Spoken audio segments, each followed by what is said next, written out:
સર્વઅવતારી ઈષ્ટદેવ ભગવાન શ્રી સ્વામિનારાયણ વિક્રમ સંવત 2081 કારતક સુધી દ્વાદશીનો પવિત્ર દિવસ. આજના પાવન દિને અતિ 200 વર્ષ પહેલાં અનલકોટી બ્રહ્માંડના ધણી ભગવાન શ્રી હરિએ પોતાના સ્વહસ્તે પધરાવેલા દિવ્ય ઐશ્વર્ય સભર એવા શ્રી લક્ષ્મીનારાયણ દેવ, શ્રી રાધાકૃષ્ણ દેવ, શ્રી હરિકૃષ્ણ મહારાજ, શ્રી ધર્મદેવ, ભક્તિમાતા, વાસુદેવ આદિક સ્વરૂપોના પ્રતિષ્ઠાને જ્યારે 200 વર્ષ પૂરા થયા હોય અને એના અનુલક્ષમાં જ્યારે વડતાલની અંદર ભવ્ય શ્રી લક્ષ્મીનારાયણ દેવ દ્વિશતાબ્દી મહોત્સવનું આયોજન થયું હોય અને એ આયોજનની અંદર ભગવાન શ્રી હરિના દિવ્ય પ્રસાદીના મહાત્મ્યની એક કથા, જેના વક્તા પદે સંપ્રદાયના ખૂબ મૂર્ધન્ય પ્રભાવશાળી વક્તા મહોદય ઉપસ્થિત સ્વામી શ્રી જ્ઞાનજીવનદાસજી સ્વામી તેમજ શ્રીમદ સત્સંગી જીવન કથાના દ્વિતીય વક્તા મહોદય વિદ્વાન સ્વામી શ્રી નિત્ય સ્વરૂપદાસજી સ્વામી અત્યારે આપણને આંતરરાષ્ટ્રીય લેવલે સ્વામિનારાયણ સંપ્રદાયના મતને જેઓ પ્રસ્થાપિત કરી રહ્યા છે, ખૂબ વિદ્વાન છે, આપણા સંપ્રદાયનું ગૌરવ છે એવા શાસ્ત્રી સ્વામી શ્રી માધવપ્રિયદાસજી સ્વામી આપણને ઉપાસનાની બહુ સહેજે સહેજે સમજાય એવી વાતોથી વ્યાખ્યાનમાળા કરશે.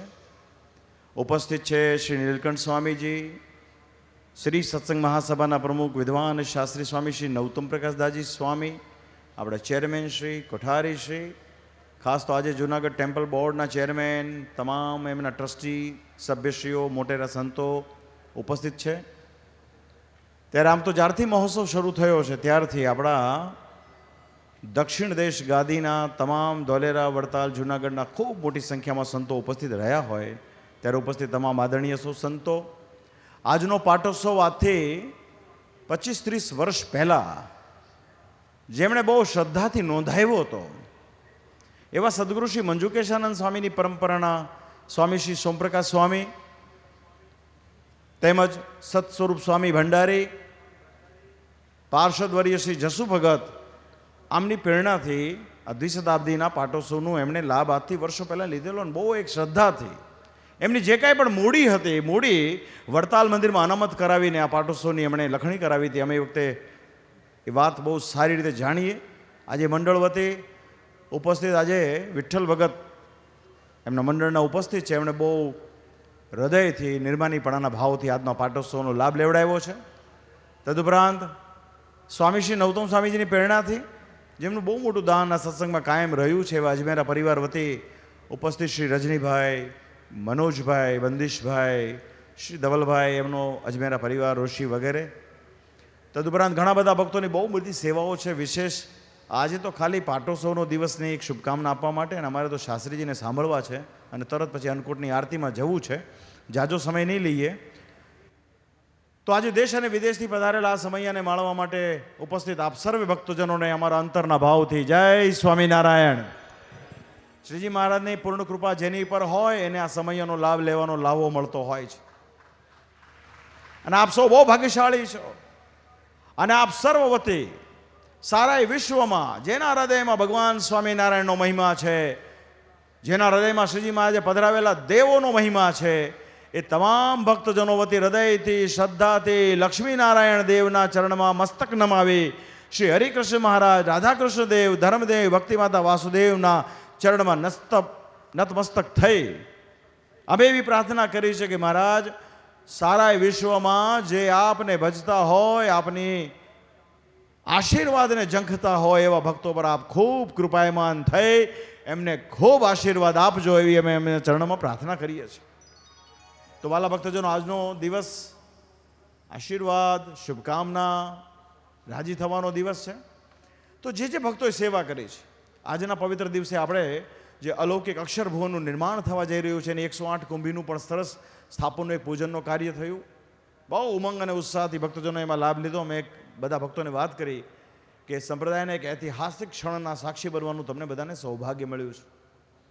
એની સાથોસાથ સંત શ્રી મંજુકેશાનંદ સ્વામી સંત ભુવનના પણ એક ઉદ્ઘાટનનો પ્રસંગ અને એની સાથોસાથ જેમ આપણે 3 દરવાજાથી પ્રવેશ કરીએ છીએ ત્યારે જમણી સાઈડ જેમ બ્રહ્માનંદ પ્રવેશ દ્વાર છે એમ ડાબી સાઈડ શ્રી મુક્તાનંદ પ્રવેશ દ્વાર પણ આજે એનું ઉદ્ઘાટન થયું છે. તો આ મહોત્સવની અંદર અનેકવિધ કાર્યો થયા છે. ગઈકાલે પ્રબોધની એકાદશીના દિવસે ભગવાન સ્વામિનારાયણે વર્ષો પહેલાં જે જ્ઞાનબાગમાં કે સાળંગપુર કે ગરડા કે અમદાવાદ આદિ સ્થાનોમાં રંગોત્સવ કર્યો, એનું એક 3D એનિમેશનનું લોકાર્પણ આપણે જોયું છે. આપણા બધા માટે આ મહોત્સવ એક સૌભાગ્ય લઈને આવ્યો છે, આપણા બધા માટે ખુશી, એક આનંદ લઈને આવ્યો છે. આપણે તો આને માણવાની વાત છે. અને જે રીતે આ મંચ ઉપરથી અમને ખુશી એ વાતની છે કે સારાય વિશ્વભરમાંથી, આમ તો સારાય ભારતભરમાંથી જે મહાન આચાર્ય પરંપરાના જે મહાન લોકો આવ્યા અને એમણે જે પ્રમાણે આપણા સંપ્રદાયનો અભ્યાસ કરી ભગવાન સ્વામિનારાયણનો મત જાણી એક સુરે કહ્યું કે શ્રી સ્વામિનારાયણ સંપ્રદાય મૂળ બે દેશ ગાદી, કહેતા મૂળ શ્રી સ્વામિનારાયણ સંપ્રદાય જ એ સનાતન હિન્દુ ધર્મની મુખ્ય ધારા છે. આપણા બધા માટે આ ગૌરવની વાતો છે. ઘણા બધા ઉતાર અને ચઢાવમાંથી જ્યારે આપણે પસાર થયા હોઈએ ત્યારે આ બધી બાબતો આપણા માટે બહુ મુખ્ય છે. આજે તો શ્રી કિશનભાઈ દેવાણી પણ સિયરા લિયોનના એમ્બેસેડરને લઈને આવ્યા છે. દેશ અને વિદેશથી મહાનુભાવો આવ્યા છે. મેં એમને વાત કરી, સ્વાભાવિક છે કે પોતે અમુક બાબત ના સમજી શકે. મેં તો સર હાવ યુ ફીલિંગ? મને કે ગ્રેટ, એ આ ભૂમિનો પ્રતાપ છે.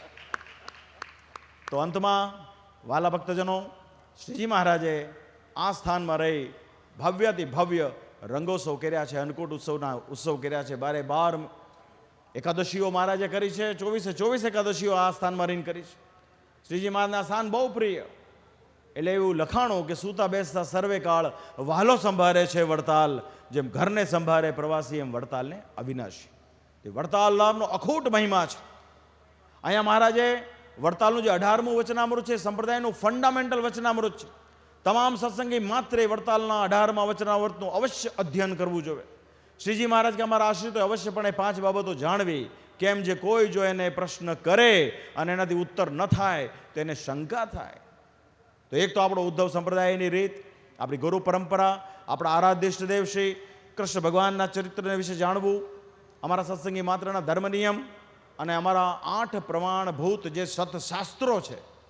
ગઈકાલે રાજ્યપાલશ્રીએ યાજ્ઞવલ્ક ઋષિની સ્મૃતિની જે વાત કરી, તો એ 8 સતશાસ્ત્રોની અંદર વેદ હોય, વ્યાસસૂત્ર હોય, શ્રીમદ ભાગવત હોય, શ્રીમદ ભગવદ્ ગીતા હોય, તદુપરાંત યાજ્ઞવલ્ક ઋષિની સ્મૃતિ હોય, વિદુરની નીતિ હોય કે સ્કંદ પુરાણને વિશે રહેલું આપણું વાસુદેવ મહાત્મા હોય કે મહાભારતને વિશે રહેલું વિષ્ણુ સહસ્ત્ર નામ, આ બધી બહુ ફંડામેન્ટલ પ્રમાણિક બાબતો છે.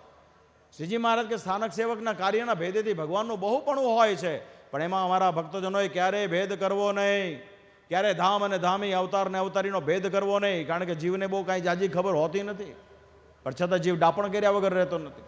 એક નિશ્ચયનું વચનામૃત છે 12મા નંબરનું વડતાલનું. શ્રીજી મહારાજ કે અનંત કોટી સૂર્ય ચંદ્રમા અને અગ્નિ જેવું પ્રકાશમાન એવું જે અક્ષરધામ, એને વિશે રહ્યા એવા જે પુરુષોત્તમ ભગવાન, તે જ ભગવાનો, બીજા કોઈ નહીં, તે જ ભગવાન પૃથ્વીને વિશે રામકૃષ્ણાદિકના સ્વરૂપમાં અવતાર ધારણ કરે છે. ત્યારે જીવને સત્સમાગમના માધ્યમથી પરમેશ્વરની જ્યારે એનો મહિમા એને સમજાય છે, ત્યારે જીવ પ્રથમ અમાવસ્યા જેવો હોય, પણ જેમ જેમ સૂર્યની કળા ચંદ્રમાં આવતી જાય પૂર્ણમાસીનો થાય, એમ એ જીવ પૂર્ણમાસીનો થાય છે.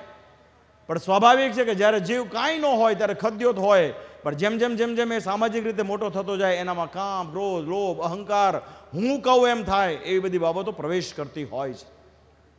ત્યારે શ્રીજી મહારાજ કે અસત દેશ અસત કાળના યોગે કરીને કદાચ એનાથી કંઈક આડુંવડું વર્તાઈ ગયું હોય ને તો એનો બહુ ભાર નહીં, પણ પરમેશ્વરના ચરિત્રમાં જો એને સંદેહ કર્યો તો એ પાછો પૂર્ણમાસીનો ચંદ્ર જેવો હતો ને તો પાછો અમાવસ્યા જેવો થઈ.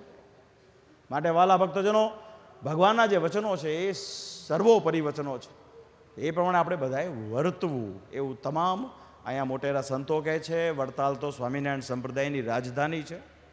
અહીંયા પૂનમ ભરવાની આજ્ઞાઓ કરી છે.